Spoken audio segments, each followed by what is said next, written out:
tardes a todos. Como siempre, muchísimas gracias. Bienvenidas el día de hoy a nuestra clase. Hoy va a ser una clase muy diferente, especial realmente porque el trabajar con estas nuevas pedagogías que realmente no son tan nuevas, pero ahora en este tiempo la estamos usando muchísimo.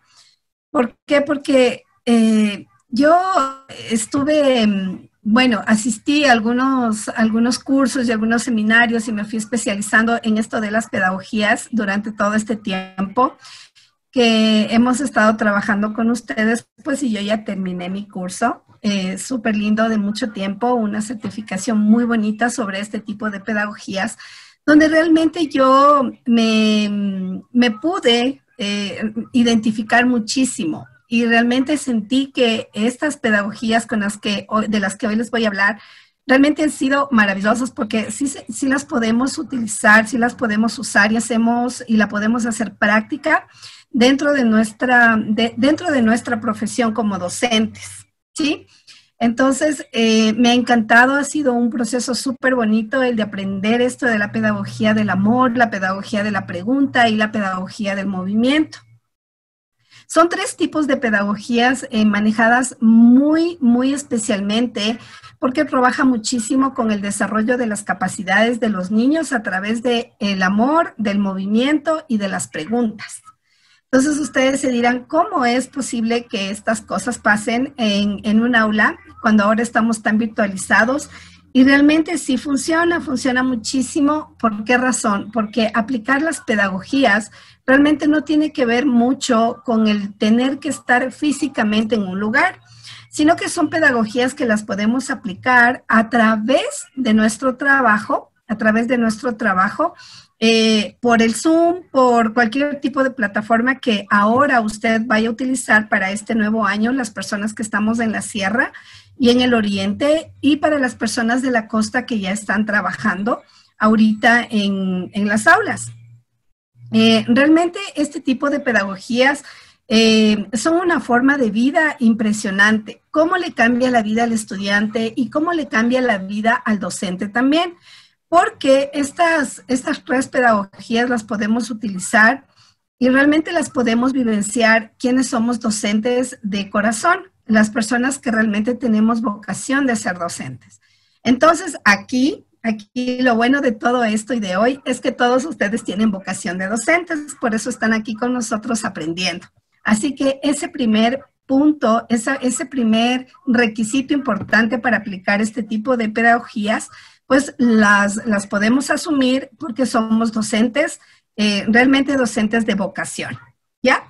Bueno, voy a pasarles una presentación. Bueno, aquí vamos a empezar con la pedagogía del movimiento, que realmente la pedagogía del movimiento tiene una base fundamentada muchísimo en el movimiento y en la expresión corporal, en todo lo que nosotros podemos hacer a través del movimiento del cuerpo. Además que la pedagogía del movimiento tiene que ver muchísimo también con la transformación del ser, con la transformación del interior del niño y también del interior del maestro.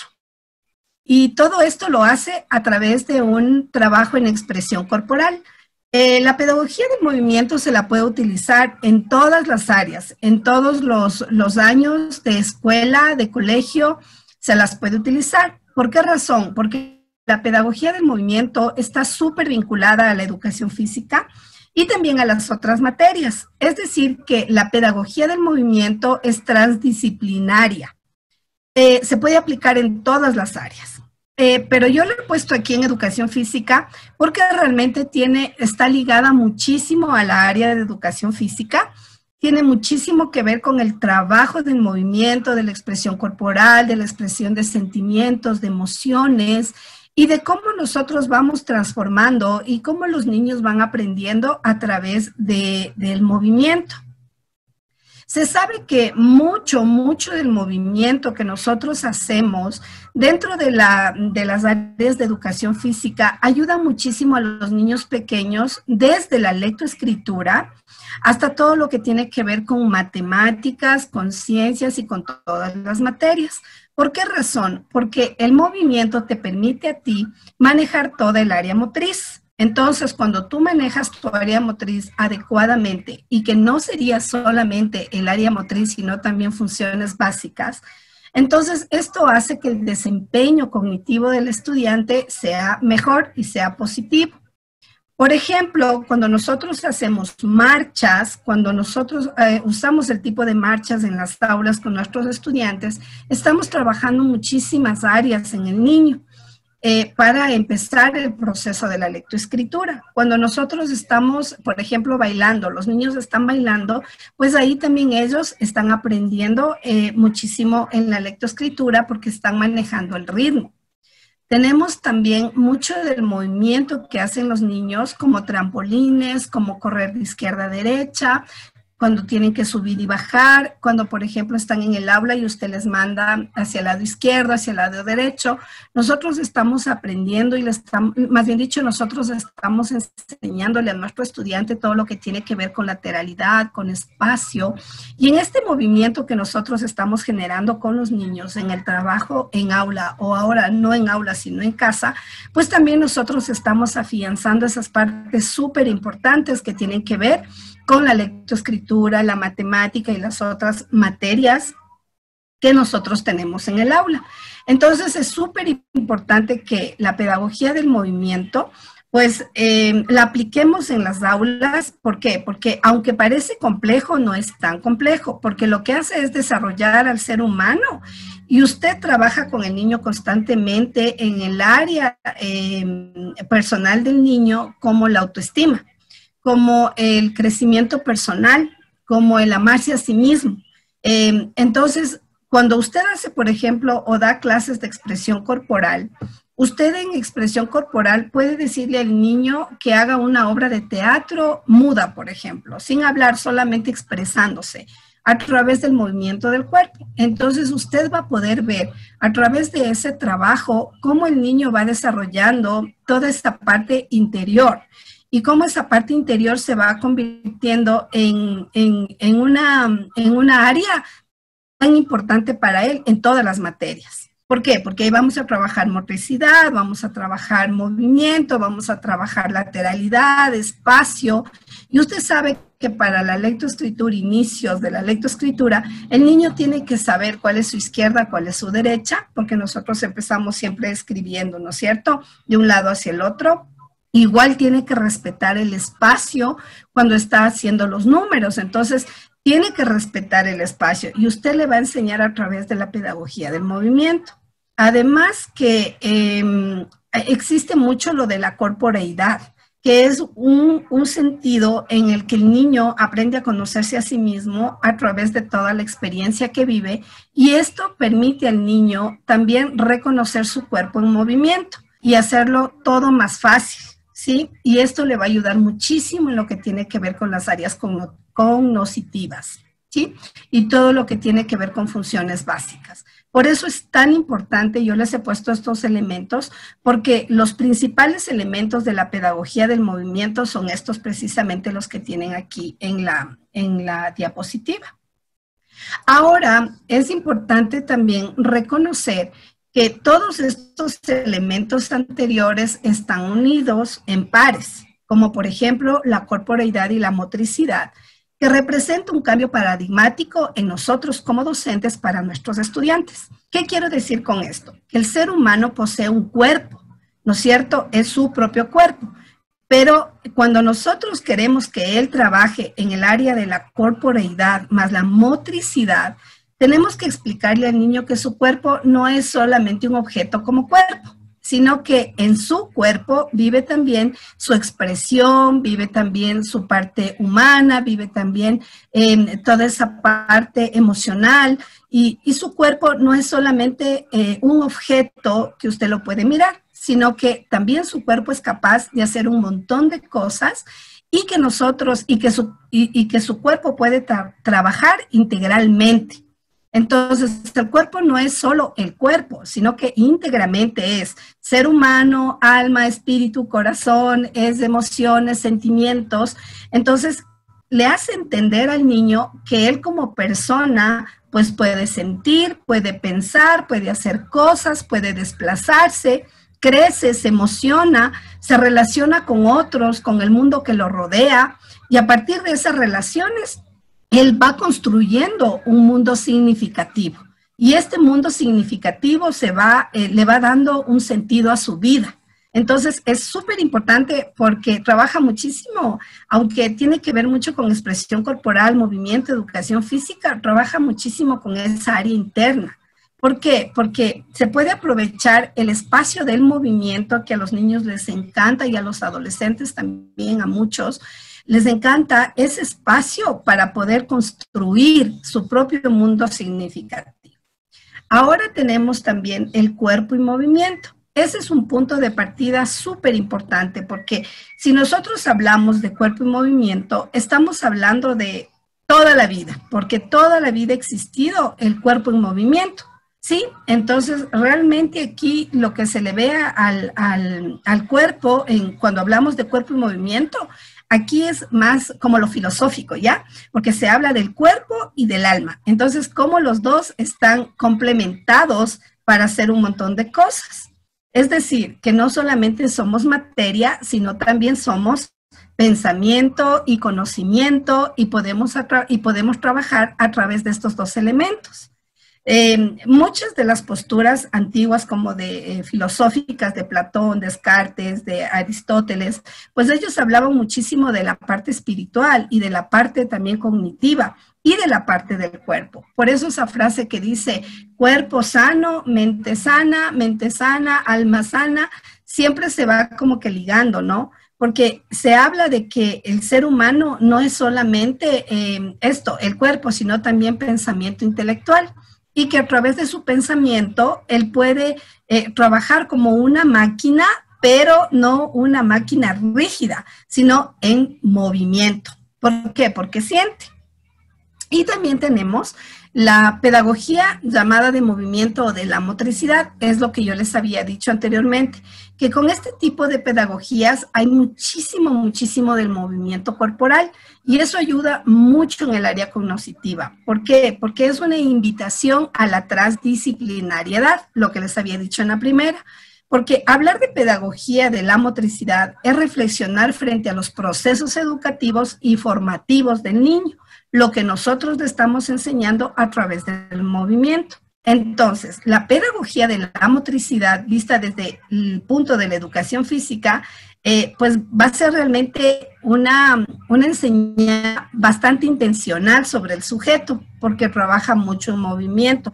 Pero también al trabajar educación física, trabajamos otras áreas importantes para el desarrollo cognitivo del niño. No es solamente el pensar que el niño es considerado como objeto, sino que también es fisiológico y que lo que el niño puede sentir a través del trabajo en movimiento, pues eso le va a dar al niño mucha autoestima y eso va a mejorar muchísimo su trabajo en el aula y con las otras materias. ¿Por qué? Porque el niño va a aprender a expresarse en todo momento, va a ser crítico también, va a poder explicar sus sentimientos y sus emociones a través de todo lo que tiene que ver con el movimiento y con todo lo que tiene que ver con aplicar estas técnicas sobre el trabajo diario en el aula. Porque si yo quiero enseñarle a mi hijo, a mi estudiante, y quiero aplicar la pedagogía del movimiento, ¿cómo puedo hacer mi clase? Si yo estoy en clases a través del Zoom y quiero aplicar esta pedagogía, pues les voy a decir a los niños, primerito, que vamos a hacer unas respiraciones, que vamos a hacer una pausa activa, que vamos a ir de izquierda a derecha, aprovechando que están en un espacio amplio dentro de su casa y que están individualizados porque ya no están los 30 o los 25 en una sola aula, donde no van a poder tener espacio para poder correr. Usted va a poder utilizar ese espacio para decirles arriba, abajo, izquierda, derecha, adelante, atrás, y va a tener espacio. Entonces usted va a poder aprovechar de ese espacio para trabajar individualmente con su estudiante a pesar de que estén en grupo. Entonces eso le va a ayudar un montón en la parte de la matemática, de las funciones básicas, de las áreas, de otras materias que usted tenga, incluso en educación física mismo. Entonces esto le va a ayudar al niño a desarrollar muchísimo más su área cognitiva. Y tiene que potencializar el desarrollo humano del niño. O sea, durante todo este proceso de la utilización de estas 3 pedagogías, usted tiene que desarrollar muchísimo, potenciar muchísimo el desarrollo humano del niño. O sea, usted tiene que convencerle a su estudiante de que realmente es súper bueno en movimiento. Y eso le va a ayudar un montón. Aquí también encontramos que cambiar de paradigma, o sea, cambiar nuestro pensamiento y pensar que solo el movimiento va a cambiarle a nuestro estudiante, pues no sería real. Pero sí tenemos definitivamente la satisfacción de entender que a través de esta pedagogía el niño puede desarrollar muchísimo los sentimientos, puede desarrollar muchísimo la naturaleza, el amor y el respeto por la naturaleza. También puede hacerse más sociable porque esto le va a permitir manejar un poco más de sociabilidad con los demás y también va a aprender que el movimiento no solamente es educación física, sino que el movimiento también se puede generar en otras áreas. Entonces, eso hace que el niño no se sienta tan aburrido y piense que solo educación física es la supermateria, porque puedo salir al patio, puedo salir al espacio, a otro espacio donde realmente es significativo para mí porque no me cansa. Entonces, si usted aplica movimiento constante en su aula, yo qué sé, pausas activas, juegos por un momento con los niños dentro del aula, eso va a hacer que se cansen menos y que su trabajo se desarrolle de mejor manera. Entonces, ¿cuáles son los objetivos de la pedagogía del movimiento? Humanizar las expresiones motrices en general, todo lo que tiene que ver con motricidad, tanto fina como gruesa. Entendiendo el humanismo desde una visión filosófica, porque esta pedagogía del movimiento tiene que ver muchísimo con la parte filosófica también. Entonces, aquí, ¿por qué? Porque habla muchísimo de la parte espiritual y de la parte interna del estudiante, de cómo cuidar nosotros esa parte importante, ¿sí? Aquí revalorizamos y utilizamos las actividades humanas como medio de desarrollo de la conciencia. Y a partir de ahí nos colocamos en un mundo de pensamiento crítico. O sea, yo le enseño al niño un montón de cosas, pero tengo que enseñarle también a ser crítico y a responder frente a todo lo que yo le esté enseñando. Yo recuerdo que en mi aula tenía algunos estudiantes pequeñitos y yo les estaba enseñando a hacer trampolines. Y ellos me preguntaban que para qué les servían los trampolines, que para qué les servían pararse de manos, por ejemplo, o para qué les servía correr tanto o arrastrarse. Entonces yo les explicaba que eso les va a ayudar muchísimo cuando ellos aprendan a leer y escribir, cuando ellos aprendan matemáticas. ¿Por qué? Porque van a saber dónde colocar los números y las letras. Entonces, ya, profe, entonces ya entendimos y se hacía mucho más fácil el trabajo. También intencionar el movimiento y la praxis de la educación física. Esto es para los profes de educación física, ¿no? Que también se debe cambiar un poco el concepto de movimiento mecánico, donde todo es absolutamente mecánico. ¿Por qué? Porque los desplazamientos que tiene el cuerpo no pueden ser tan estáticos que no pueda haber ese movimiento a través del espacio. Entonces, es bien importante que cuando nosotros trabajamos, no trabajemos tan esquemáticamente en el área de educación física. ¿Por qué? Porque el espacio es súper amplio y el estudiante tiene que conocer sobre el espacio y sobre accionar en el espacio. Tenemos que construir desde la educación física, esto es igual para los profes, yo les puse aquí de educación física, para que no piensen que nos hemos olvidado y que crean que educación física realmente no es importante, porque la materia de educación física es extremadamente importante. ¿Por qué? Porque cuando nosotros trabajamos en el área de educación física, a los niños les enseñamos todo lo que tiene que ver con espacio amplio, con todo lo que es naturaleza, el significado trascendental de lo que es subir, bajar, correr, velocidad. Entonces, todas esas cosas les ayudan muchísimo en el área de matemáticas, aunque usted no lo crea. Educación física es muy importante en el área de matemáticas, en todas las áreas, por eso se vuelve multidisciplinario. Es súper importante la educación física porque le va a ayudar al niño de alguna manera a aprensar todos los conocimientos a través del movimiento. Entonces, sí es bien importante que nosotros manejemos súper adecuadamente los movimientos y el espacio también donde trabajemos. Y también nos enseña a reevaluar los propósitos de formación del profesional en la educación física. ¿Por qué? Porque los profesores de educación física, muchos, no todos evidentemente, sí hay, como todo, muchas excepciones, pero muchos son muy a la antigua. La educación física es ahora tiene que ser muy activa. Ya no es el decirle al estudiante, vaya, dese 5 vueltas a la cancha, o dese 20, o dese 30, o dese 50. ¿Por qué razón? Porque eso conduce a un pensamiento equivocado en el estudiante. Eso de, si usted no se porta bien, 20 vueltas a la cancha, entonces ya no le vea el movimiento desde el punto de vista del beneficio, sino del castigo. Entonces, es muy tradicionalista la educación física en algunas instituciones.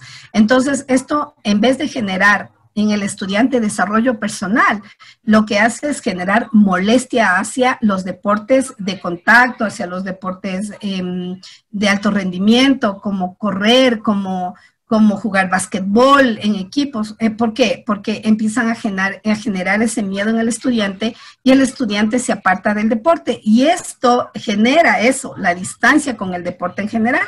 Entonces, sí es importante trabajar muchísimo y reevaluar los propósitos de la educación física y todo lo que tiene que ver con educación física, ¿sí? Para que se potencie lo que nosotros queremos mostrarle a nuestro estudiante. Aquí es importante también, ¿por qué? Porque la pedagogía del movimiento de alguna manera hace que el estudiante trascienda hacia de lo práctico hacia una educación más formativa, ¿sí? Usted sabe que nosotros los educadores somos de por sí, uno de nuestros requisitos como docentes es eso precisamente, ser formativos, es formar a nuestro estudiante.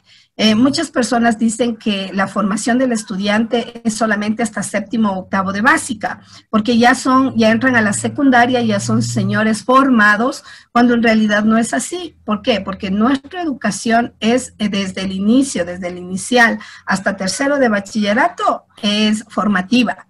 Nosotros tenemos que formar a nuestros estudiantes y pensamos que ya en 7º o 8º, cuando ya han terminado la escuela, ya no tienen que ser formados, sino que ya por sí, ellos solitos tienen que saber lo que tienen que hacer, ya ellos solitos tienen que manejarse en valores, ya ellos solitos tienen que manejar sus cuadernos, sus libros, sus trabajos y todo. Es verdad que sí hay cierta carga de responsabilidad y de independencia, pero eso no significa que nosotros como docentes no los formemos. Tenemos que seguirlos formando desde el inicial hasta 3º de bachillerato. Incluso en la universidad hay algunos docentes que siguen formando a los estudiantes a través del trabajo en equipo, a través de la honestidad, a través del cuidado de no copiar. Entonces, mire, o sea, la educación no deja de ser formativa porque siempre nos van formando a través del tiempo, no importa en el nivel en el que estemos, si estamos estudiando, nos estamos formando. De igual manera, es importante que nosotros creemos en nuestras aulas escenarios de humanización, o sea, cargados de muchos valores, de ética, de emociones, de juegos, de ludismo, que ya sabemos cómo es, el trabajo a través del juego. Es decir, sensaciones formativas que le den gratificación a nuestro estudiante y que transformen su forma de pensar. ¿Y eso cómo lo hacemos? A través de esto, de cargar bastante humanización, porque estas pedagogías son súper humanistas, ¿no? Hablan muchísimo de los valores, de la ética, de las emociones, del juego. ¿Por qué? Porque a través de todos estos elementos, uno sí puede igual, o sea, sí puede hacer transformación. Sí puede hacer transformación en las aulas y transformación en los estudiantes, y eso se convierte realmente en lo más gratificante, tanto para usted como para su estudiante. Es importante también, bueno, ya habíamos hablado de la transformación social que genera la educación física, porque te genera posturas críticas, ¿no? Y te transforma socialmente también, porque ahí aprendes lo que es competencia, ahí aprendes lo que es ganar y perder, ahí aprendes lo que es luchar por un puesto en una competencia, porque cuando ya los chicos empiezan, es verdad que hasta los 12 años es solamente la educación física formativa en cuanto a no hay competición, pero después de octavo ya empieza ese proceso donde el estudiante ya empieza a trabajar la competición, pero también la derrota y la victoria. Entonces, sí hay que trabajar bastante en esas áreas, porque yo he notado que los estudiantes se frustran demasiado cuando pierden, por ejemplo, un partido, ¿no? O no quedan campeones, o sea, genera eso muchísimo resentimiento. Entonces, sí hay que trabajar muchísimo en estas áreas de la derrota y la victoria. Y explicarles que son competiciones, pero que son competiciones que te ayudan a crecer, para ser mejor. Entonces, eso les va a ayudar también a nuestros estudiantes a transformarse socialmente. Y van a saber que ganar y perder no solamente es cuando juegas, sino que en la vida también tienes ese tipo de acciones y vas a tener ese tipo de experiencias y cómo las vas a poder enfrentar. Entonces, de eso se trata esta pedagogía, de que que nosotros le enseñemos a nuestro estudiante a entender que hay un montón de dificultades y de problemas, pero que los puede manejar y que los va a poder solucionar. Igual este tipo de pedagogía lo que hace es que no solamente hablar de manera práctica, ¿no? Sino ser muy prácticos para desarrollar en nuestros estudiantes eso del contexto de ser un buen ser humano. O sea, lo que podemos concluir es que nosotros nos vamos a desarrollar, vamos a pensar y a desarrollarnos de una manera transdisciplinaria para poder trascender, o sea, para cambiar de lo que no estamos haciendo bien, hacerlo bien. Y esto sí se lo hace a través de la expresión corporal, porque yo lo viví en este curso y veía cómo muchos niños iban cambiando en el proceso del curso, cómo iban cambiando su forma de pensar a través de todo lo que era expresión corporal. Porque los profesores que nos daban estas clases, ellos decían, usted va a trabajar con tales niños y estos niños van a hacer, nos hicieron un ejercicio súper que bonito sobre lo que tiene que ver con teatro. Y en este teatro ellos tenían que expresar todos sus sentimientos y emociones a través del movimiento de lo que están viviendo ahora del COVID. Entonces fue increíble cómo los niños a través del movimiento podían expresar y llegar a construir un proyecto sobre el COVID a través del movimiento. Entonces fue una experiencia súper bonita y que realmente fue muy alentadora porque habían niños que nunca hablaban y que no querían hablar. Entonces cuando se les permitió hacer este tipo de ejercicios, los niños se desarrollaron súper bien y después de haber terminado la clase, los niños que no hablaban mucho, pues ya expresaban sus sentimientos con la palabra. Ya podían decir lo que ellos habían sentido en el momento de hacer el proyecto del movimiento a través de la expresión corporal y de los gestos y todo, cómo ellos se sintieron y qué es lo que ellos querían decir. Y era muy fácil entender lo que ellos estaban diciendo a través de la expresión del cuerpo y del movimiento. Entonces, muy, muy bonito. ¿Sí? Bueno, voy a dejar de compartir aquí porque me voy a hablar con ustedes un ratito para luego pasar a la pedagogía del amor. Entonces, mire que súper importante es el movimiento, ¿verdad? En nuestra vida, porque cuando nosotros generamos movimiento, incluso en nuestro propio cuerpo, cuando estamos súper cansados y súper agotados y levantamos solo los brazos y hacemos este movimiento, movemos nuestro cuello o movemos parte de nuestro cuerpo, realmente sentimos un poco de relajación y más cuando respiramos, por ejemplo. Entonces, esto genera realmente en nosotros bastante calma. Y esa es la idea de la pedagogía del movimiento. La podemos aplicar. Yo lo vi realmente cómo se aplicaba en todas las áreas. Se aplicaba en matemáticas, los niños les decían, por ejemplo, cosas como vamos a contar o vamos a sumar. Entonces, los niños a través del Zoom, aunque usted no lo crea, hacían sumas. Y se ponían 2 niños en un grupo y 2 en otro y en otro 4. Y decían 2 más 2, 4. Entonces ellos decían, ¿cómo? Y era a través del movimiento. Y estaban aprendiendo matemáticas. Entonces, súper bonito. Y esta parte de lo del COVID que yo les digo, al expresar ellos sus sentimientos, también hablaban de lo triste que ha sido para ellos alejarse de las escuelas y de sus maestros. Y no lo hacían con palabras, lo hacían con movimientos. Entonces expresaban que su materia favorita era música, por ejemplo. Entonces todos empezaban a hacer como que tocaban instrumentos musicales. Y ese uno podía realmente darse cuenta cuánto al niño le permite expresar a través del movimiento todo lo que él quiere expresar. Y que aprender matemáticas no es solo sumar en papel, sino también en movimientos. Entonces, muy, muy bonito. Entonces, yo les recomiendo que lo apliquen cuando estén trabajando con sus niños, cuando ya ustedes vayan a trabajar, por ejemplo, los de inicial, háganles a los niños muchísimo bailar, háganles a los niños jugar un montón, saltar, arrastrarse, gatear, porque todo esto les va a ayudar muchísimo en el proceso de la lectoescritura. Recuerde que hay un montón de niños y de estudiantes y este año vamos a tener en nuestras aulas virtuales, lo digo así, muchos niños con problemas en lectoescritura. ¿Por qué razón? Porque no han tenido ese proceso de aprestamiento que necesitaban para empezar la lectoescritura. ¿Sí? Ustedes saben que en el inicial y en primero de básica se trabaja muchísimo secuencia de números, letras, algunos fonemas, algunas sílabas, y esto este año no lo hemos podido hacer adecuadamente. Entonces, los niños que vienen de primero a segundo de básica, que son los que ya empiezan el proceso real de la lectoescritura, van a presentar algunas dificultades para ustedes. Y ustedes tendrán que estar preparadas para manejar esas dificultades, porque muchos de sus guaguas no sabrán o no se recordarán ni siquiera los números. Entonces, tiene que empezar por ahí.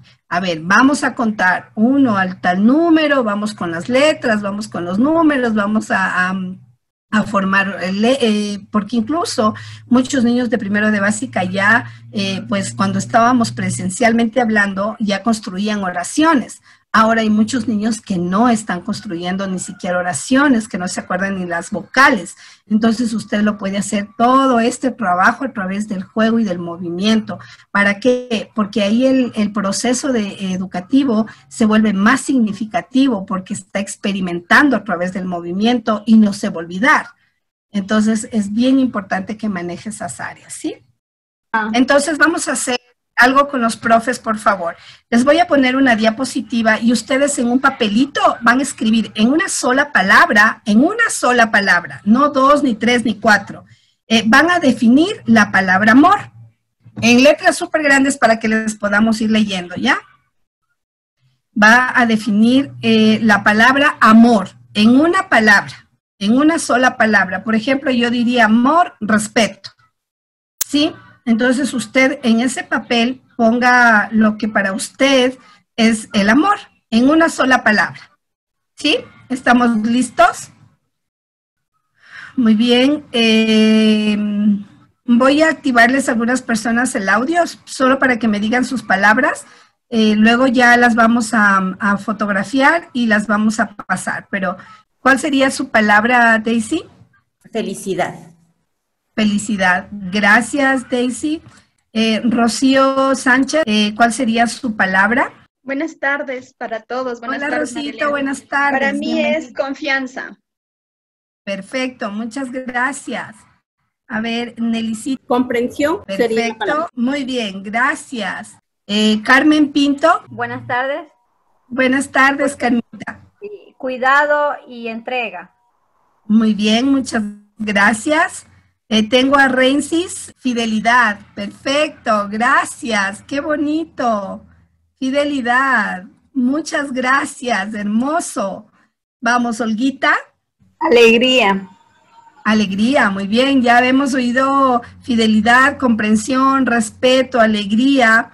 Hemos escuchado confianza. Fernando Yambay. Buenas tardes, Marilena. Ilusión. Ilusión, perfecto, qué bonita palabra, ilusión. La palabra es mamá, mi palabra es mamá. Mamá, perfecto, es una definición hermosa del amor, ¿no? Mamá, hermosa definición de la palabra. Aprendizaje, también veo ahí otra palabra.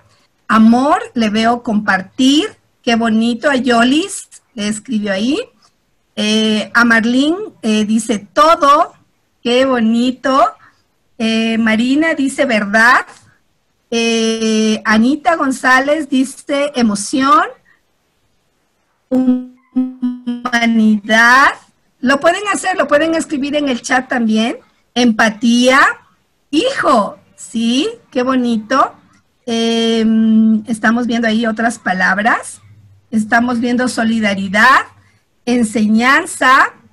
Ahí dice equidad, dice seguridad, libertad, ideal. Ideal, muy bien. Dice fe. Ah, qué bonita palabra fe. Me parece una honestidad. Perfecto. Hermosas todas sus palabras. Unión, unidos. Ajá. Hermosas palabras. Muy bien.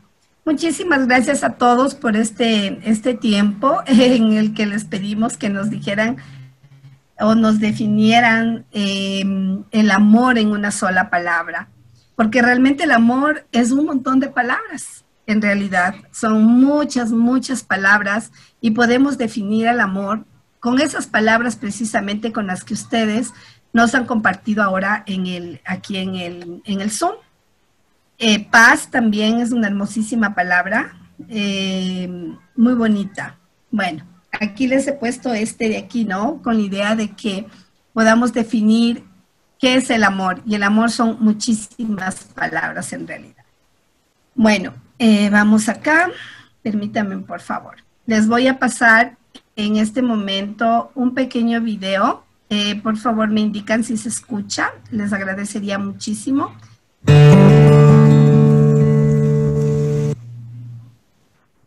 A ver, aquí. ¿Sí se escucha? Ay, perdón. A ver, discúlpenme, por favor, un minutito, ¿sí? A ver. Sí se escucha, estimada María Elena. ¿Sí se escuchaba? Ya, muchísimas gracias. Ahorita ya le vuelvo a poner. Muchas gracias. Es que le voy a optimizar el sonido. Ya, ahora sí. Ya.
Muchísimas gracias. Bueno, este es un video hermosísimo, se llama El Alfarero, y yo lo asocio muchísimo a nosotros como docentes.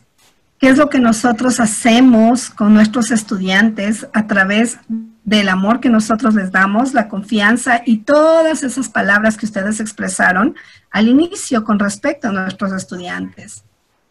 Yo le veo a la niña, ¿no?, que quería transformar esa masa y no podía lograrlo porque no tenía confianza en sí mismo y no podía hacer absolutamente nada, pero con una guía ella logró hacer grandes cosas y hermosas cosas y fue ganando mucha confianza en sí mismo y amor propio hasta construirse como una persona que hacía, digámoslo así, como una magia especial, ¿no es cierto?, que salía desde el corazón. Cuando nosotros queremos transformar vidas, realmente la transformación de la vida de nuestros estudiantes tiene que empezar por nosotros mismos, por cómo nosotros queremos educar a nuestros estudiantes y qué queremos mostrarles a través de lo que les estamos dando. Yo estoy totalmente segura que nosotros no podemos transformar vidas, no podemos transformar seres humanos, niños o estudiantes si nosotros no somos capaces de amar a nuestros estudiantes. Porque tú por amor realmente eres capaz de hacer cualquier cosa, igual que nosotros como padres podemos transformar la vida de nuestros hijos a través del amor. Entonces, cuando nosotros hablamos de la pedagogía del amor, cuando nosotros hablamos de la pedagogía del amor, estamos hablando del ser humano que posee dos vías para acceder al conocimiento. La primera es la razón y la segunda es el amor. Ninguna de las dos con mayor prioridad, sino que las dos van de la mano. La razón y el amor son las dos vías para acceder al conocimiento. Pero nuestro intelecto es un camino incompleto para conocer por cuanto está cargado de creencias, de representaciones conceptuales, de nociones, de vivencias, de experiencias praxeológicas y un montón de complejos y sistemas cognitivos que hemos aprendido a lo largo de nuestra vida, porque nosotros aprendemos todo a través de la razón y de las experiencias y de todo lo que tiene que ver con el sistema cognitivo y todo lo que tiene que ver con el aprendizaje. Pero en el amor es el medio esencial hacia el camino científico e infalible para obtener el conocimiento. Si usted quiere enseñar a sus estudiantes, enséñeles a través del amor. Ellos van a aprender y realmente van a ver transformación en sus niños. El objetivo principal de la pedagogía del amor es buscar el desarrollo integral de la personalidad del niño. Es buscar esa parte interna y por ello revestir de un carácter súper fuerte al estudiante, ¿sí? No volverlo reduccionista y reducir esa parte de la autoestima y del amor al niño, limitándole a ser un ser humano común, sino más bien dicho, ser transmisor de conocimiento a través del amor. Además, el amor es superdimensional porque nosotros podemos hacer un montón de cosas a través del amor. Los estudiantes pueden aprender y pueden ser formados y realmente con la pedagogía del amor se puede facilitar muchísimo al estudiante o al educando la interiorización de valores necesarios para afrontar la vida conforme a la dignidad de la persona. Porque si bien es cierto, nosotros podemos querer súper buenos estudiantes, súper niños de 10, de 20 o de 100, como usted califique. Pero si nuestros estudiantes no saben y no pueden reconocer realmente lo que implica el ser una buena persona y mantener esa dignidad humana como persona, es bien complejo que su estudiante, a pesar de que saque 10, sea un estudiante feliz. Porque no se va a comprometer realmente con esa parte interna, ¿no? Y el de mostrarse feliz frente a la responsabilidad que está obteniendo, que va a obtener y que va a entregar. La pedagogía del amor no es una doctrina nueva o no es una pedagogía que se utiliza desde hace poquito tiempo. En realidad, esto como una teoría propiamente dicha ya tiene muchísimos años, muchísimos. Y realmente es una pedagogía que todos los docentes la usamos muchísimas veces en nuestras aulas ¿Por qué razón? Porque nosotros siempre estamos dando amor a nuestros estudiantes, entonces es una pedagogía válida y es extensible a todos. ¿Por qué? Porque yo puedo aplicar la pedagogía del amor tanto en mis estudiantes como en mis padres de familia y en toda la comunidad educativa. ¿Por qué? Porque el amor se convierte en un pilar básico en lo que tiene que ver con la sustentación de la educación, ya que el amor genera un movimiento empático que provoca en el educador actitudes adecuadas para comprender los sentimientos del estudiante y de los demás y de las personas que están a nuestro alrededor. Es decir, prevé comportamientos no adecuados en nuestros estudiantes a través de la pedagogía del amor. Es un conjunto de saberes que están orientados hacia la educación, entendida como un fenómeno que pertenece intrínsecamente a la especie humana y que se desarrolla de manera social. Es decir, que solo nosotros, los seres humanos, podemos expresar de 1000 maneras y de 1000 formas el amor. Nosotros, si bien es cierto, se habla también muchísimo de que los animales también tienen cierta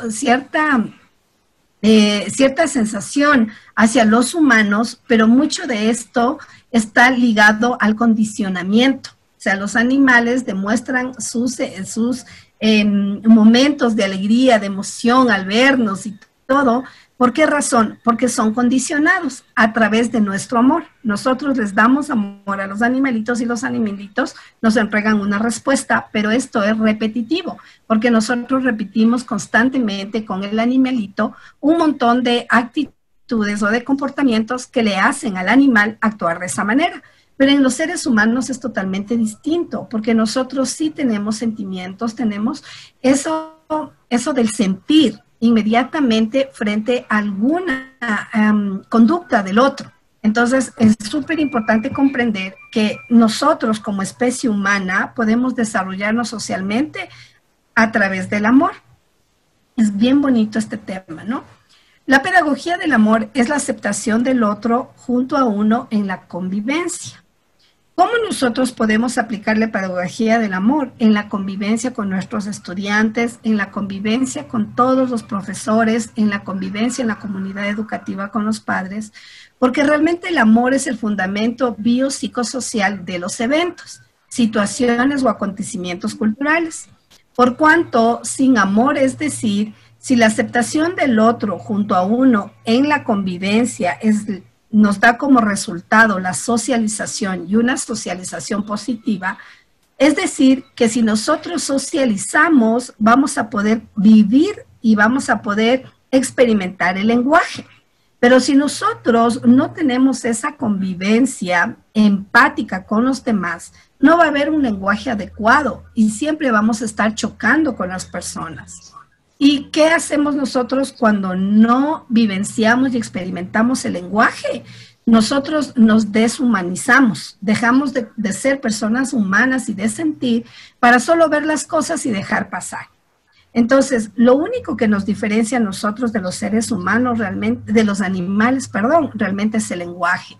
En este sentido, cualquier cosa que obstaculice, destruya o limite la aceptación del otro junto a uno, destruye también el proceso biopsicosocial que lo engendra. Es decir, si nosotros no somos capaces de ser empáticos, amorosos, respetuosos, honestos, honrados con los demás, pues el proceso biopsicosocial que nosotros queremos vivir y la convivencia sana y positiva no se da.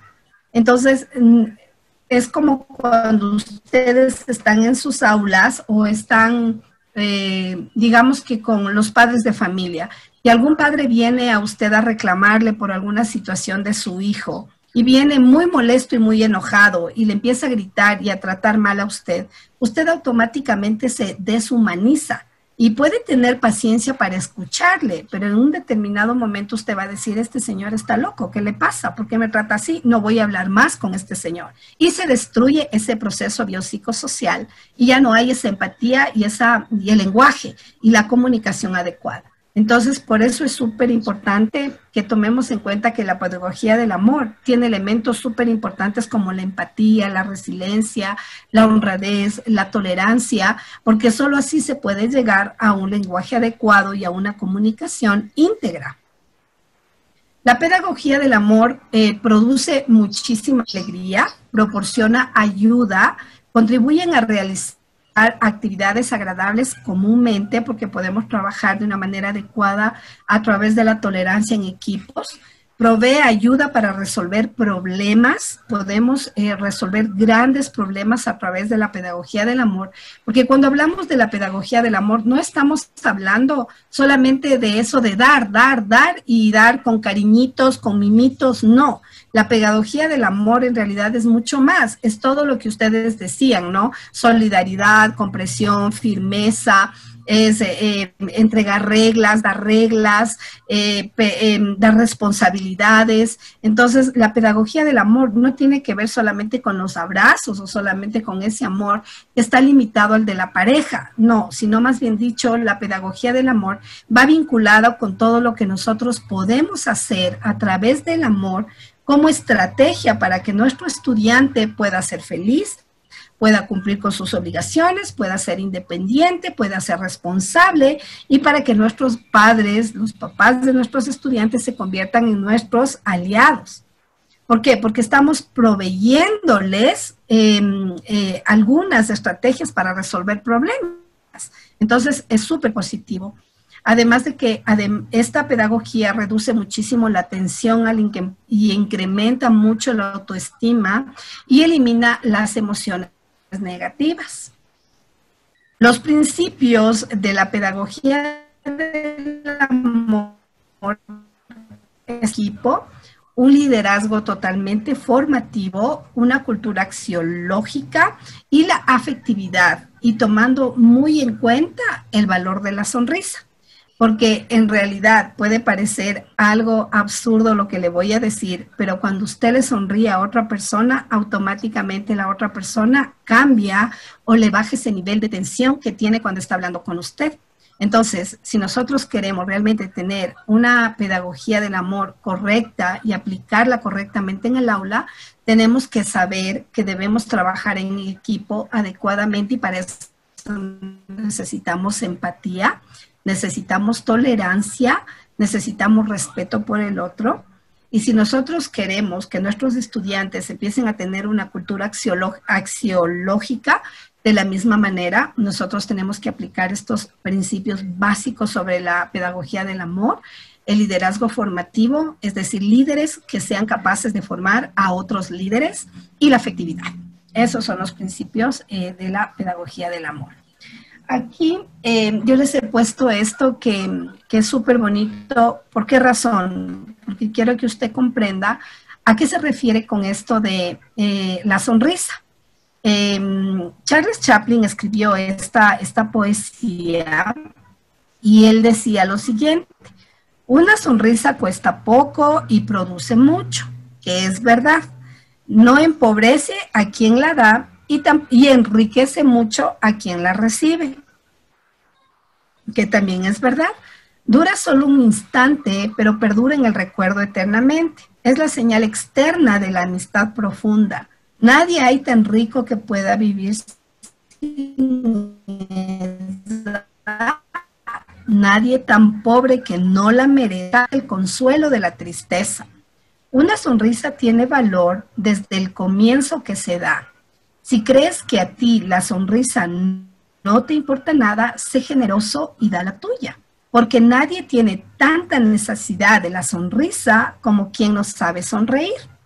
Entonces, es bien interesante y bien bonita esta poesía, porque es verdad, yo lo he vivido personalmente, que el sonreírle a una persona que de pronto está muy molesta o le pasa alguna situación, basta con que esa sonrisa la mire para que sepa que hay una persona que le está apoyando. Y esto sí genera muchísimas emociones y eleva mucho la autoestima.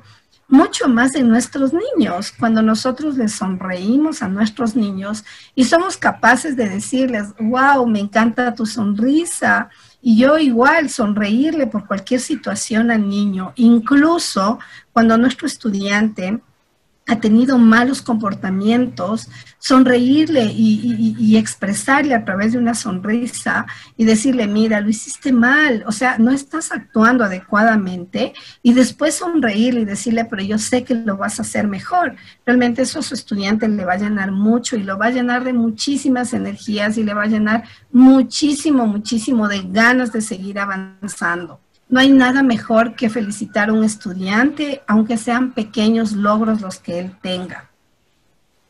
Aquí José Martín decía algo muy interesante sobre un docente. Él decía que aquel hombre quien ama tiernamente a sus estudiantes, que le ven de cerca la virtud, aquel compañero que en la conversación de todos los días moldea y entiende y fortalece el espíritu de sus educandos para la verdad de la vida. Aquel vigía que a todas horas sabe dónde está y lo que hace cada estudiante suyo, les mata los vicios con la mano suave o enérgica que sea menester, en las mismas raíces, creando amor al trabajo y el placer constante de él en los gustos moderados de la vida. Miren, a esto me refería cuando cuando yo les decía que nosotros creamos hábitos en los niños a través del amor al trabajo, el amor a los estudios, el amor al respeto hacia los demás, el amor a sus autoridades, el amor a sus padres, el amor a sus hermanos, y eso nosotros como docentes sí lo podemos lograr, porque realmente nosotros sí llegamos a nuestros estudiantes y les moldeamos, y ellos nos entienden. ¿Por qué? Porque para los estudiantes nosotros como docentes somos referentes. Entonces, para ellos se vuelve un placer hacer lo que nosotros les pedimos cuando nosotros amamos a nuestros estudiantes y les enseñamos a través del amor. Aquí también es muy importante que en la pedagogía del amor, la familia tiene que ver muchísimo en el desarrollo de esta pedagogía. ¿Por qué? Porque es muy importante que los padres también reconozcan la pedagogía del amor como una estrategia para mejorar la calidad de vida de los estudiantes y también como una estrategia para mejorar su parte académica.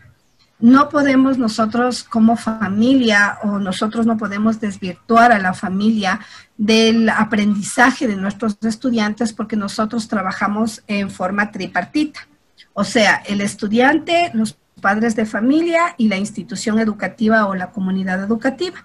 Entonces, al trabajar los tres de una manera tridimensional, lo que nosotros estamos haciendo es generar en nuestro estudiante bastante seguridad, estamos generando confianza y estamos generando independencia en la parte educativa. Y también estamos, nosotros como docentes y como escuela, estamos fortaleciendo los valores que reciben de la familia y los niños, a través de recibir estos valores adecuadamente, los pueden implantar en otros niños. Entonces, por eso es súper importante que la pedagogía del amor tenga que ver muchísimo y esté ligada a la familia de manera tridimensional entre los tres grupos para que el estudiante sea súper afectivo, sea súper responsable, sea súper independiente y sea también crítico. Pero el ser crítico no implica que voy a tratar mal a los demás o voy a contraponer mi criterio frente al del otro y el del otro no tiene validez. No, nuestro estudiante tiene que aprender lo que es ser crítico, pero un crítico adecuado, responsable y con la verdad sobre todas las cosas. Sí, entonces, hasta aquí con la pedagogía del amor, que es una pedagogía súper bonita, a mí me gusta bastante,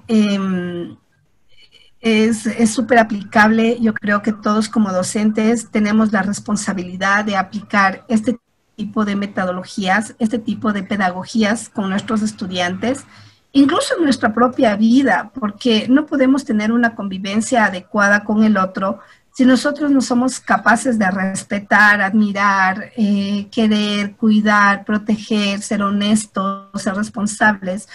Lo que habíamos hablado que era el amor en una sola palabra. Si nosotros tenemos esa responsabilidad de amor con los demás para enseñar con amor, realmente vamos a obtener bastante transformación en nuestros guaguas y bastantes cambios positivos.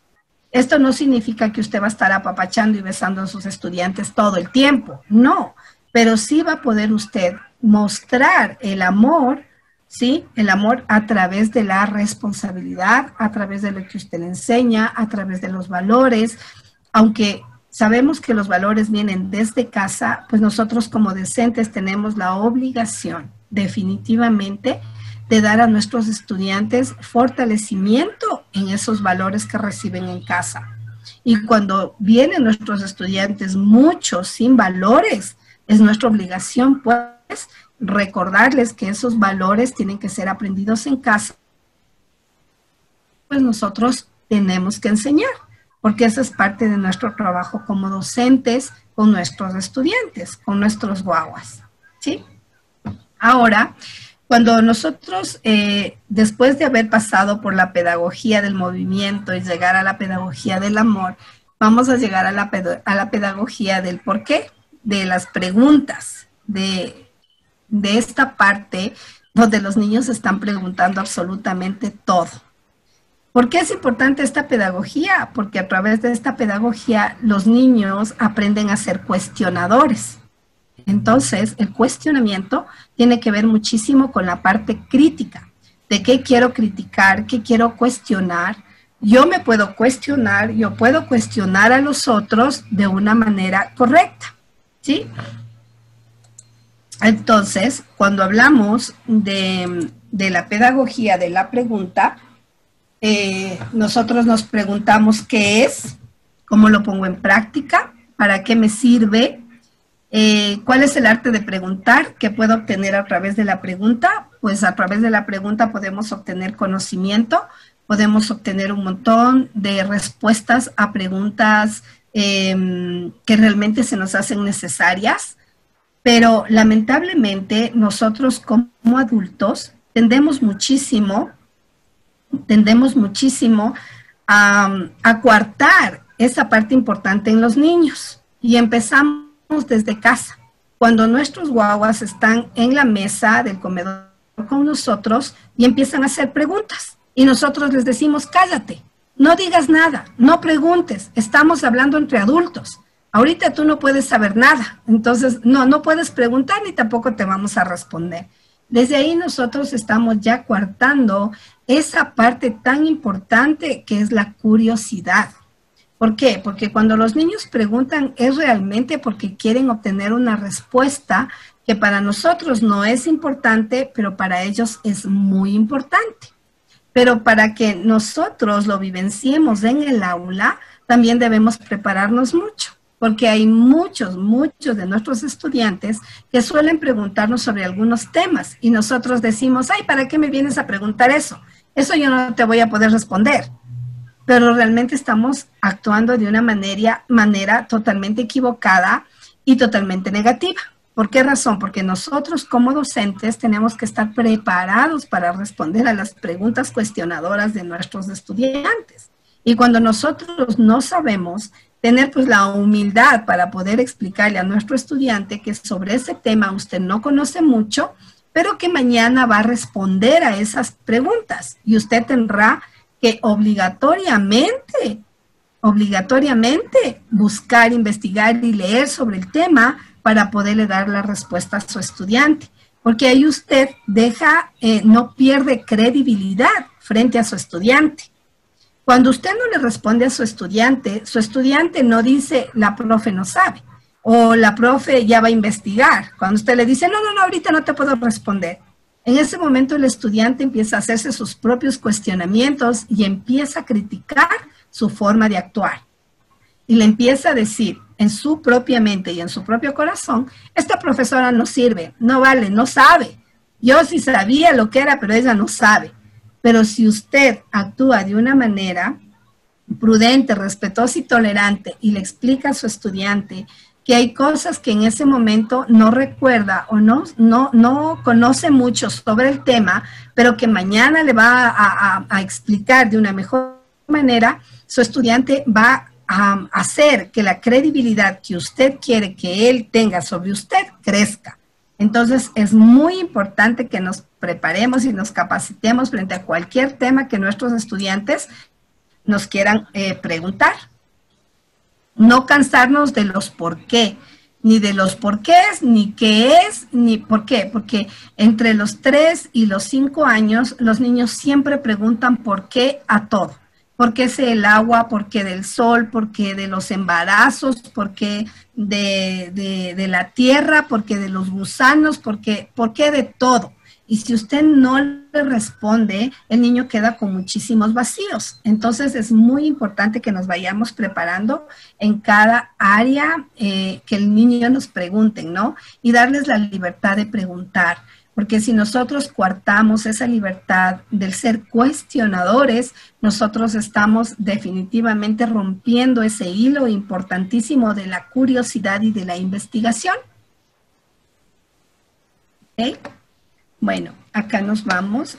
Permítanme, me voy a pasar a la siguiente. Ya me pasé. Aquí, ya. Una de las personas, uno de los referentes de esto de la pedagogía del amor, la pedagogía del movimiento, de la pedagogía de las preguntas, pues es Paulo Freire. Paulo Freire era un psicopedagogo maestro increíble que manejaba muchísimo la educación. Yo les recomiendo que lean a Paulo Freire o vean los videos que tienen que ver con su trabajo, es muy interesante. Y él decía que es necesario desarrollar una pedagogía de la pregunta. Realmente es necesario e importante porque siempre estamos escuchando una pedagogía de la respuesta. Los profesores contestan a preguntas que los alumnos no han hecho. Y eso es verdad. Muchas veces nosotros somos los que respondemos a cosas que ni siquiera nos han preguntado. El mundo no es, el mundo está siendo. Somos seres condicionados, pero no determinados. Es una hermosa frase donde él habla eso, precisamente de eso, de que nosotros debemos dejar que nuestros estudiantes aprendan a preguntar y que nosotros los docentes aprendamos a responder adecuadamente a esas preguntas que nos hacen nuestros estudiantes. Porque realmente a veces nosotros somos los que bombardeamos a nuestros estudiantes con un millón de preguntas y a ellos realmente ni siquiera les preocupa esas preguntas. Son ellos los que quieren saber. Entonces es importante dejarles que ellos se vuelvan cuestionadores y preguntones. Es necesario desarrollar una pedagogía de la pregunta porque siempre estamos escuchando, esto es lo mismo que estaba en la anterior, pero aquí es diferente porque en esta parte dice que los profesores, pues, más bien dicho, este maestro del que le estoy hablando, pues él decía que en su visión de alfabetizar a muchas personas a quien él alfabetizó en Brasil, pues él veía más allá del babe, bibo, bu, o de las sílabas, ¿no?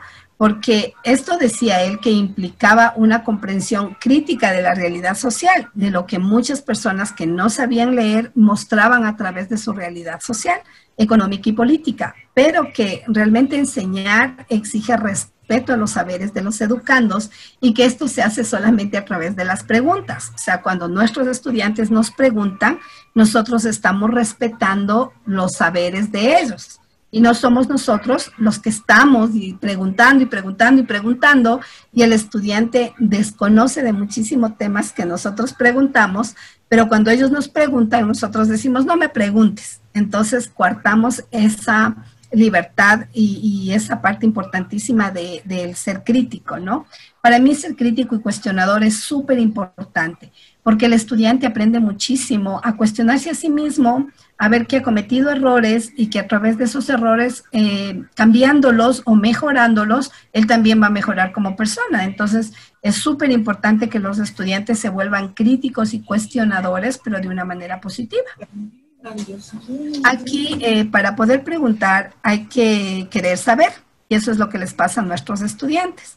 Ellos preguntan porque quieren saber. Entonces, aquí yo les he puesto como un circulito con unos números, porque esto tiene como una secuencia, ¿no?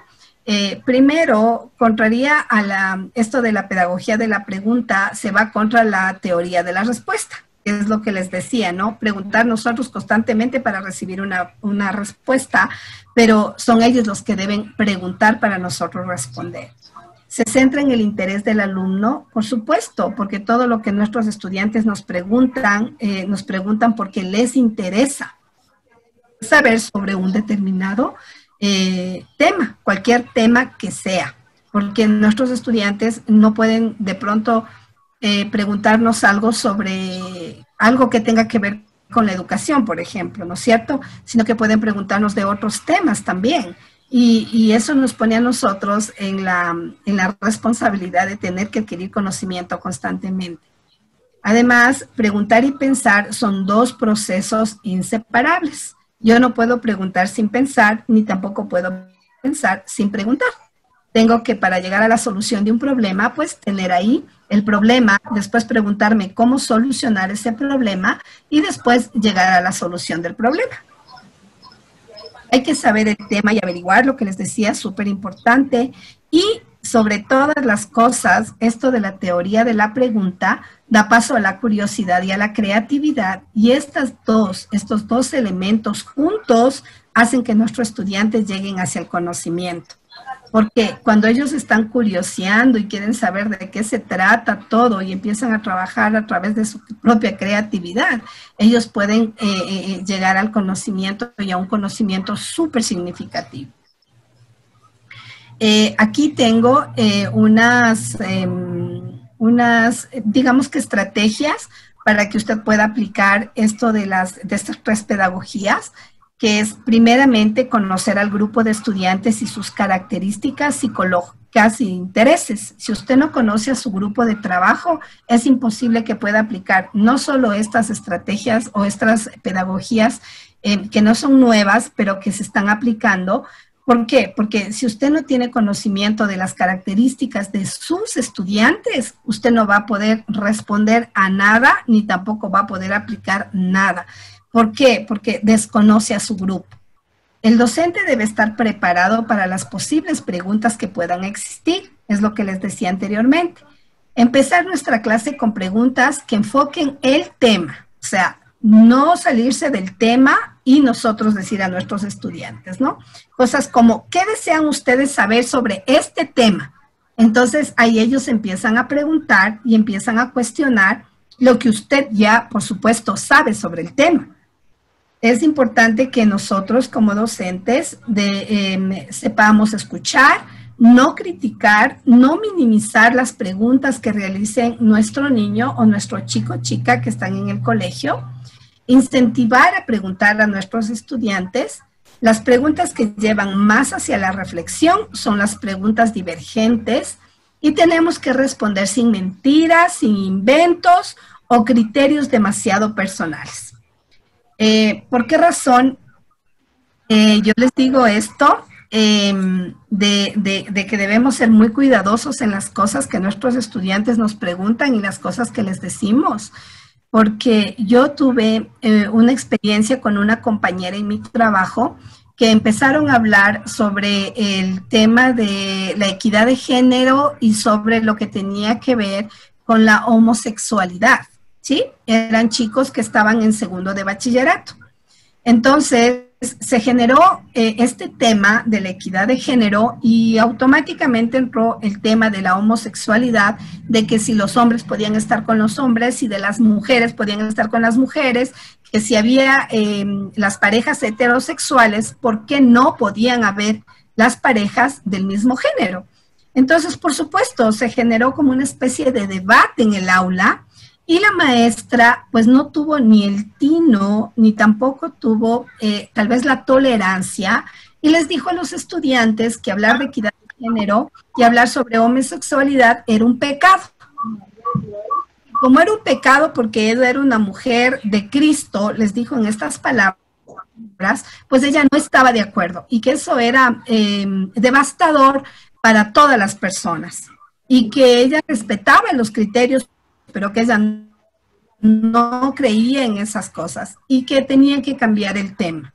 Primero se levantaron 2 estudiantes y salieron del aula. Después salieron 4 y después salieron la mayoría de su grado y ya no quisieron recibir la clase con la maestra porque no sintieron el respeto hacia su propio criterio. Entonces, cuando era una estudiante que fue la que generó esto del debate, se sintió ofendida por las palabras de la maestra, porque a lo mejor ella podía haber expresado de otra manera su sentir hacia el tema, pues no lo hizo de una manera correcta, ni con amor, ni con respeto hacia las preguntas, ni tampoco hacia nada en absoluto en el aula. Y nosotros, como docentes, sabemos que vivimos en una constitución de derechos donde no podemos romper los derechos hacia los demás. Y como docentes debemos respetar y tenemos que ser tolerantes, aunque no estemos de algo, a través del respeto, a través del amor, a través de la confianza, de la resiliencia y de la empatía. Así sus estudiantes no se hubieran ido y no se hubieran ni siquiera atrevido a quejarse con la rectora y a decir que era una maestra discriminatoria, una maestra que no era tolerante ni respetuosa y que van a hablar con sus papás para que le saquen de la institución educativa porque la maestra se fue contra los derechos de sus estudiantes. Mire, cómo el no pensar antes de actuar puede producir este tipo de dificultades y problemas en las aulas. ¿Qué tal si la maestra le decía a su estudiante algo como, bueno, chicos, yo tengo una formación diferente a la de ustedes y pienso de una manera diferente a la de ustedes, pero pienso que todas las personas tienen derecho a vivir como desean vivir porque vivimos en una constitución de derechos. Mi forma de pensar es distinta, pero yo respeto absolutamente el pensamiento de cada uno de ustedes, chicos. Por eso soy docente, porque yo respeto, les admiro, les quiero mucho y pues no estoy en desacuerdo porque yo no puedo estar en desacuerdo con sus pensamientos o con su forma de pensar, con sus criterios, pero yo tengo mi propia forma de pensar. Hubiera sido todo diferente, pero decirle que era un pecado todo lo que estaba pasando les produjo a los chicos molestia y se fueron a quejar y pusieron una carta y que le iban a denunciar y un montón de cosas. Entonces debemos ser muy cuidadosos de cómo tratamos a nuestros estudiantes porque de pronto estamos lastimando y dañando susceptibilidades y nuestros estudiantes, muchos de nuestros adolescentes tienen confusiones gravísimas sobre lo que tiene que ver con equidad de género y con su propia orientación sexual. Entonces, cuando nos vamos contra eso, a nuestros estudiantes les afecta tanto que se sienten tan molestos que son capaces de quemar el colegio si es que nosotros no les damos a ellos el respeto frente a su sentir. Entonces hay que ser muy cuidadosos con respecto a eso, ser tolerantes, resilientes, aplicar la pedagogía del amor en todo momento y de la pregunta hasta nosotros mismos como docentes, porque eso nos va a ayudar a manejar las cosas de mejor manera. ¿Sí? Eso es en cuanto a este tipo de pedagogías muy conocidas, no son nuevas, son muy antiguas, la verdad, pero no las aplicamos constantemente porque el Ministerio de Educación a nosotros nos obliga pues a manejar un tipo de pedagogía que es bastante, digamos, tradicionalista, ¿no? Entonces ahí manejamos los tipos de pedagogías, los tipos de estilos de aprendizaje, pero yo personalmente pienso que de cada una de estas pedagogías que hemos visto ahora, el día de hoy, podemos extraer lo mejor de cada una y lo podemos aplicar en nuestras aulas. No son rígidas, no son, si no haces así y no aplicas la pedagogía de esta manera, te va a ir mal. No, son bastante flexibles y podemos coger lo mejor de cada una de ellas para trabajar en el aula con nuestros estudiantes. Eso es. Sí, y es importante que ustedes comprendan también que más allá de, porque a veces no, les cuento esta experiencia, pero los estudiantes reaccionaron frente a lo que ellos sintieron, fue un irrespeto frente a su a su inclinación, hacia su forma de pensar. No fue quizás la manera adecuada, ¿no? De que vayan saliendo los estudiantes porque se sintieron ofendidos, porque podrían haberse callado. En realidad sí, pero no sabemos cómo nuestros estudiantes reaccionan frente a diversos estímulos. No todos nuestros estudiantes actúan de la mejor manera y usted sabe que en las instituciones fiscales, muchas de las instituciones fiscales o particulares, tenemos estudiantes que son súper fuertes, que no mantienen el dominio propio y ellos piensan, ¿no? Y dicen, es que si a mí no me respetan, yo no respeto. No es la educación como la que nosotros teníamos antes, donde nosotros pues nos quedábamos callados frente a todo y decíamos, bueno, así es el profesor, incluso recibíamos golpes, muchos de nosotros recibíamos golpes de los maestros y nosotros nos callábamos y nuestros padres decían, por algo te habrán pegado, porque así era la educación tradicionalista. Pero hoy vivimos en una situación totalmente diferente, donde realmente nuestro código de la niñez y de la adolescencia es uno de los más fuertes en Latinoamérica. Es uno de los más fuertes. Realmente las normas, las reglas, las leyes chúticas, y aún así, mire, hay muchos padres que todavía golpean a sus hijos, maestros que golpean a sus estudiantes, maestros que abusan y violan a estudiantes. A pesar de tener un código tan fuerte como el que nosotros tenemos, pues mucho de estas cosas suceden en las aulas, en los colegios, en las instituciones. No es algo que usted diga no ha sucedido nunca, porque nos hemos llenado de noticias antes precisamente de esto de la pandemia. Ustedes vieron que hubo un estallido tenaz de abusos sexuales en las instituciones educativas, donde en un montón de instituciones educativas habían profesores que abusaban sexualmente de sus estudiantes por años.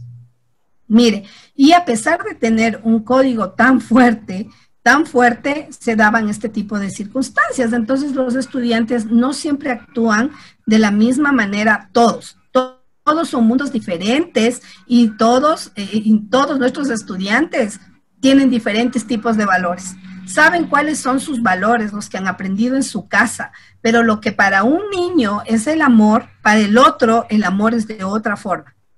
Es totalmente divergente.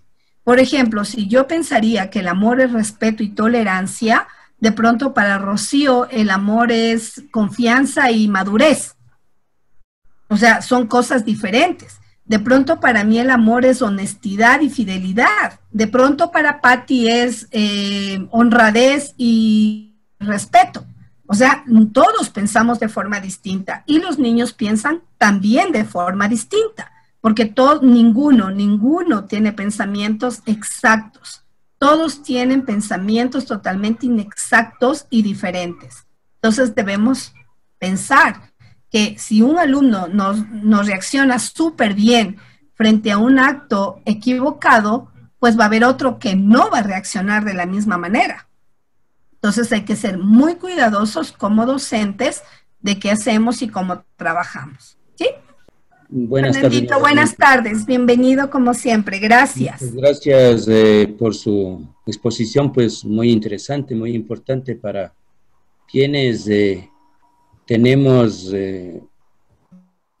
la calidad de ser docentes y definitivamente nos cae muy bien pues sus exposiciones, no solamente hoy, sino durante las diferentes conferencias que nos ha sabido manifestar.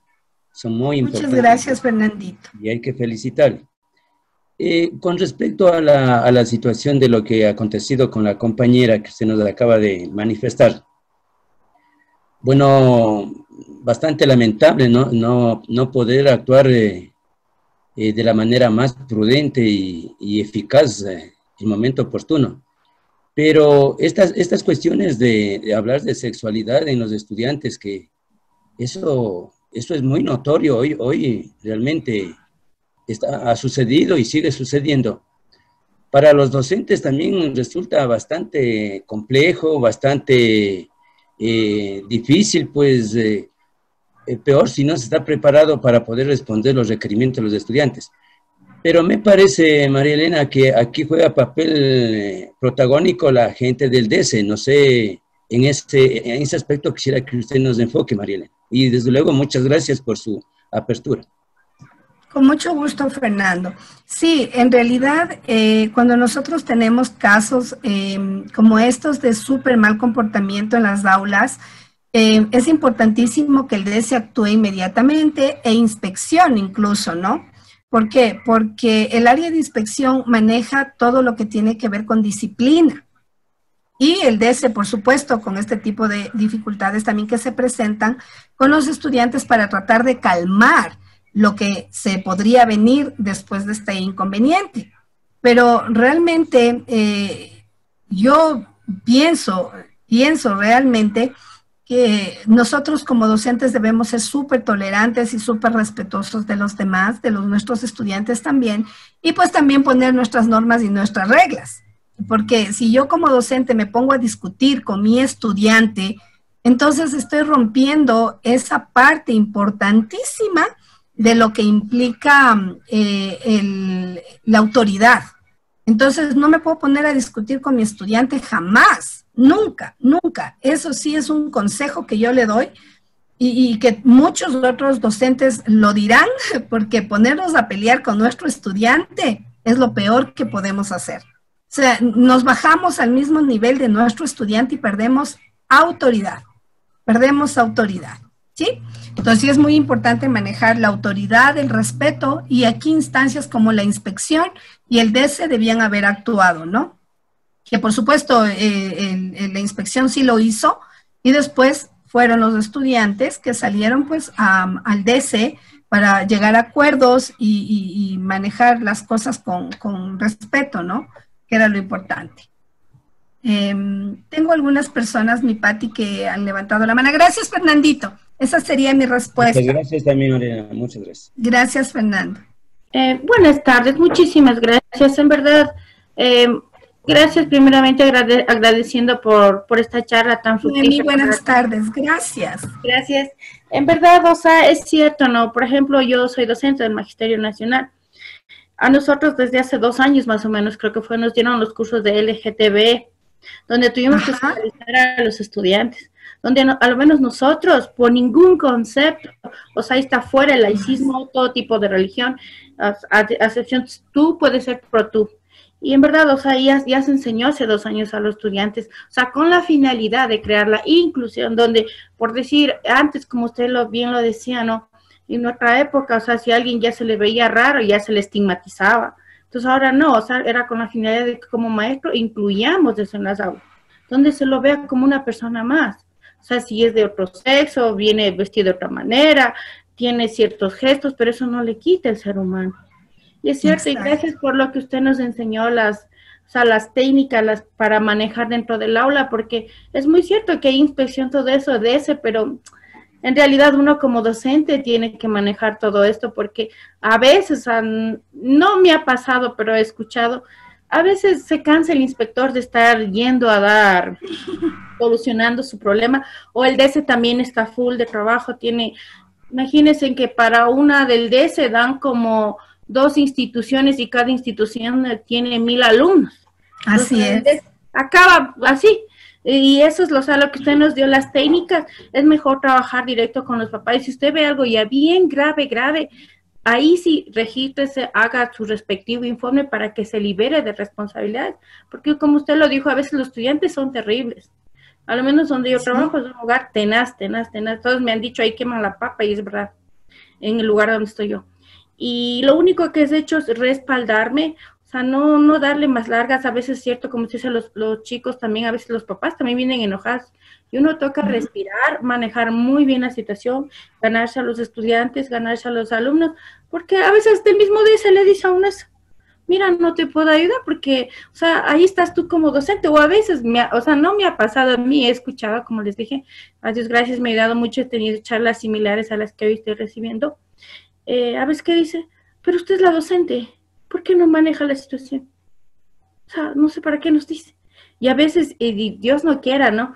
Como usted dice, en este caso fueron al colegio. nuestro caso al fiscal se van directo al ministerio o al distrito. Exactamente, así es. Muchísimas gracias. Gracias, Noemí. Muchas Felicítale gracias por este aporte.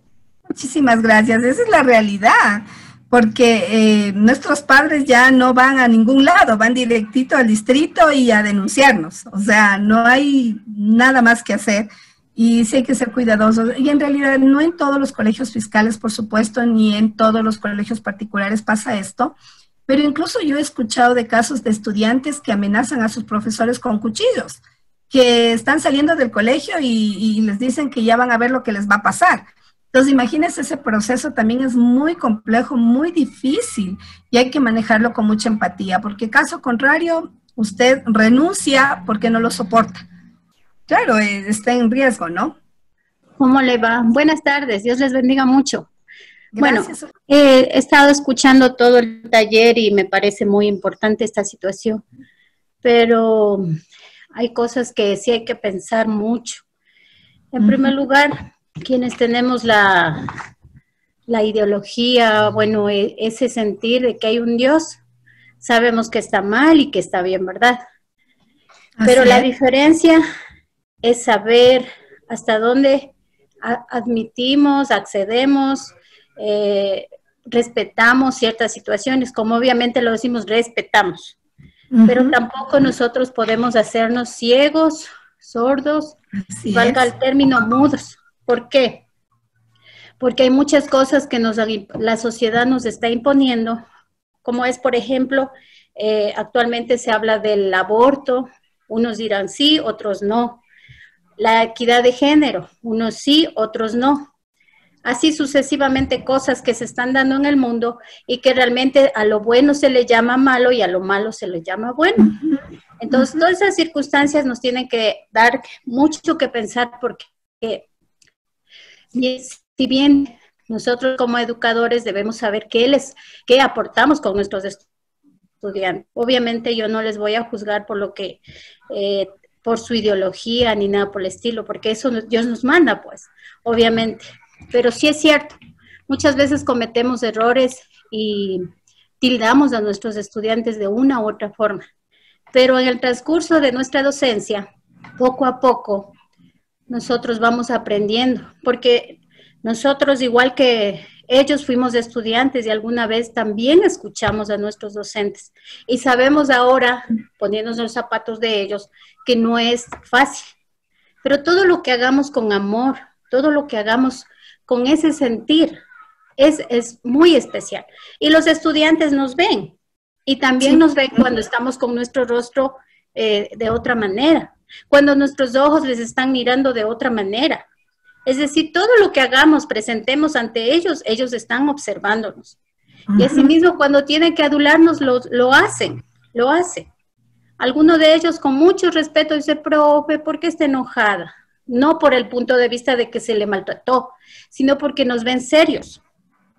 Es decir, nuestro modelo nos lleva a pensar de que realmente los estudiantes miran cada cosa que nosotros hacemos, independientemente de lo que el ministerio diga.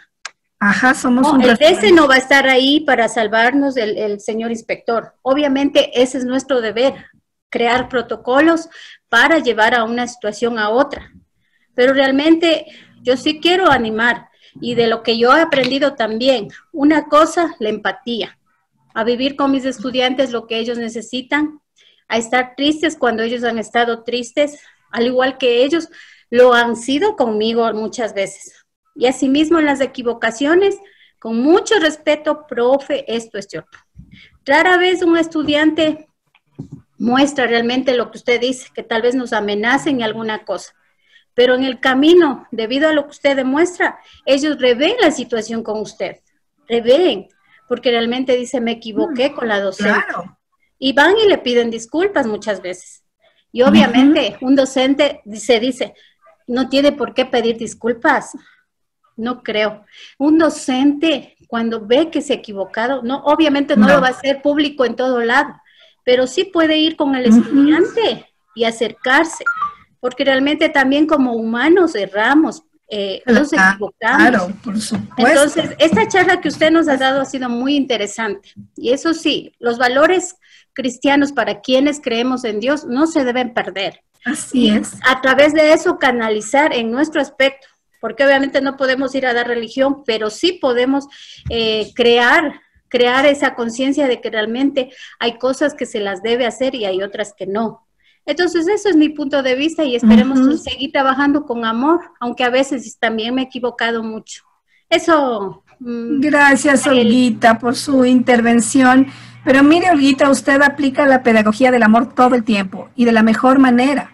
Ese respeto, el llorar con los estudiantes, el sonreír con los estudiantes, el darles esa autoestima importantísima, ¿no? Yo sí quiero por ningún motivo que ustedes de pronto puedan confundir mis palabras al decirles que cuando nosotros hablamos de nuestros valores cristianos, o sea, rompemos esa parte, ¿no? Yo pienso que quienes creemos en Dios profundamente y confiamos en un Dios real en nuestras vidas, pues no lo ocultamos jamás. Pero nosotros tenemos por obligatoriedad expresar, sí, nuestro criterio con mucho respeto y respetando el criterio de los demás. Yo les he hablado hacia mis estudiantes también, pues yo creo mucho en Dios y yo les he dicho lo que yo he leído y lo que yo como ser humano siento y pienso, que no puedo estar de acuerdo con ellos, con su forma de pensar, pero que eso no quita el hecho de que yo respete su forma de pensar. ¿No es cierto? O sea, yo no les etiqueto por ningún motivo porque no tengo derecho para hacerlo. Siempre como docente nosotros tenemos que incluir a nuestros estudiantes desde todo punto de vista y ser tolerantes, ¿no? Y como decía Olguita, la empatía no tiene que ver con esto de yo doy todo y aunque esté contra mí mismo y contra mis principios. Porque la empatía tiene que ver en yo me pongo en tus zapatos, tú te pones en los míos. O sea, es una empatía mutua, ¿no? No es solo yo me pongo en tus zapatos y tú déjame a la deriva. No, la empatía es mutua. Gracias, Olguita. Y Mari, por interno nos preguntan qué tipo de pausas activas o tal vez algún ejemplo pueden aplicar dentro del aula. Ya, por ejemplo, yo trabajaría mucho, hay unos videos, yo le voy a pedir a Patti, ya me voy a bajar los enlaces y les vamos a mandar. Ojalá mañana en la clase de mañana podamos hacerlo. Hay unos enlaces de unos bailes que están basados en marcha. O sea, es en la marcha, ¿no? Y esto ayuda muchísimo a los chicos en todo lo que tiene que ver con lectoescritura, matemática, un montón. Y es que todo es secuencial. Y son unos videos que duran 1 minuto y 5 segundos. Pero son bailes con secuencias. Eso es súper bueno y la música les ayuda un montón, porque la música es muy, muy, muy moderna y muy chévere y realmente esto sí les ha ayudado un montón a los estudiantes. Mañana les voy a pasar estos enlaces, Patti, ya me voy a bajar y te los voy a pasar para que mañana ustedes los reciban con el material. Ya, muchas gracias, mi querida María Elena. Bueno, después de todo lo que hemos... Javier, buenas tardes, bienvenido. Buenas tardes, perdón, disculpe. No se preocupe, buenas tardes. Después de todo lo que he escuchado, a mi parecer lo que debemos nosotros incentivar en los estudiantes es la confianza. La confianza que tanto de uno para los estudiantes y de los estudiantes hacia nosotros. Y eso me ha pasado a mí porque yo les he dado mucha confianza y hay muchachos que me cuentan todo, lo bueno y lo malo que les pasa. Y ahí viene mi rol de docente en saberles aconsejar, decir esto hagamos, esto puedes hacer, esto no puedes hacer. Entonces, para mí es la confianza que debemos incentivar. Gracias. Muchísimas gracias, Javier. Muy amable, ¿sí? Así es, la confianza es importantísimo también porque los estudiantes aprenden a contarnos muchas cosas y de alguna manera nosotros también nos convertimos en un pilar fundamental en sus vidas, ¿no? Es muy, muy importante la confianza, en que ellos tengan confianza con nosotros y nosotros también confiar en ellos, ¿no? Creer en ellos, que es importantísimo. Rocío Rivera. Perdón, primero agradecerles a todos. Sí, y yo estaba aplaudiendo porque coordinaba con el compañero que nosotros somos docentes, nuestra carrera es docencia, ¿no es cierto?, en diferentes materias, pero en realidad somos un vínculo de confianza entre lo que él aprende, la guía que le damos para que él acoja, y no podemos meternos en nuestra consideración si está bien o está mal en el comportamiento ya de él y de su familia, digámoslo así, si son homosexuales, si son heterosexuales, no nos interesa eso. Lo que nosotros hacemos es guiarles con la confianza, con el amor que usted le ha puesto a la palabra y que nosotros identificamos con otra. Para mí la confianza, ¿no? Ya de ahí los chicos y todos y cada uno de nosotros elegimos, tomamos decisiones una vez aprendiendo las cosas. Entonces yo estaba totalmente de acuerdo con el compañero. Muchas gracias, María Elena. Muy amable, sorpresa. Muchas gracias, Rosito, muy amable. Gracias por su participación siempre. Rosito. Una pregunta. Estoy con la duda de que educación física, por ejemplo, ¿qué ayuda? O sea, ¿en qué sentido ayuda al área de matemáticas? ¿Qué parte es la que desarrolla? Eso es lo que no entiendo, no tengo muy claro. Y estudios sociales, por ejemplo. Ya, cuando nosotros hablamos de educación física y movimiento, estamos hablando, por ejemplo, el manejo del espacio, manejo de lateralidad en educación física. Izquierda, derecha, arriba, abajo, atrás, adelante, todo lo que tiene que ver con funciones básicas, ¿no es cierto? Y con todo lo que tiene que ver con lateralidad y todo lo que tiene que ver espacio. ¿Qué tiene que ver en matemáticas? Que a través de todo lo que nosotros aprendemos como lateralidad, arriba, abajo, izquierda, derecha, los niños aprenden a colocar los números adecuadamente en el cuaderno de cuadros. Y eso hace que no se confundan los números, ni se pongan al revés, ni tengan problemas de dislexias. Cuando nosotros hablamos de arriba, abajo, izquierda, derecha, estamos hablando de cómo colocar el número adecuadamente de arriba hacia abajo, de abajo hacia arriba. Igual en el manejo de espacios, en todo lo que tiene que ver en escritura. Y cuando hablamos de ciencias sociales, la educación física trabaja muchísimo con todo lo que tiene que ver con observación, con salidas del aula, con la investigación, con el reconocimiento del hábitat, de todo lo que nosotros vivimos socialmente, culturalmente. Cuando hablamos nosotros de juegos tradicionales, ellos participan en los juegos tradicionales, pero juegos tradicionales es cultura y cultura tiene que ver con ciencias sociales. Entonces es multidisciplinario, con todas las materias, con todas, tiene que ver la educación física. Realmente agradezco muchísimo ese espacio tan bonito que ustedes nos dan de tolerancia, de respeto, de cariño como nosotros a ustedes. Siempre les decimos que de pronto hay muchas personas que no puedan estar de acuerdo y que este es un espacio abierto para entender, comprender, tolerar y respetar. Así que yo les agradezco de todo corazón esas gentilezas que tienen con nosotros, como nosotros con ustedes también, que es nuestro deber y nuestra obligación de amor con ustedes.